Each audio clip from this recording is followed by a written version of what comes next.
चिदंबरेश्वर साखरे. माझा मुलगा माधव सदाशिव गोळवलकर विद्यालयात आहे. तो इयत्ता 9वीत आहे.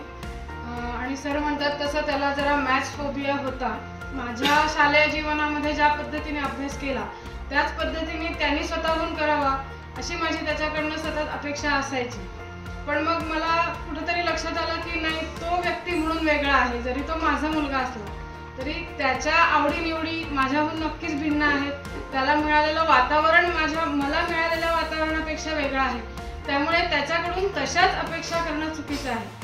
त्यामुळे हळूहळू थोडंसं त्याला बेसिक आपली जी पद्धत आहे त्या पद्धतीने घ्यायला सुरुवात केलीच. पण आता आपल्या सत्राला आल्यानंतर मला आणखीन एक पक्की दिशा मिळाली की मला त्याला कसं न्यायचं आहे.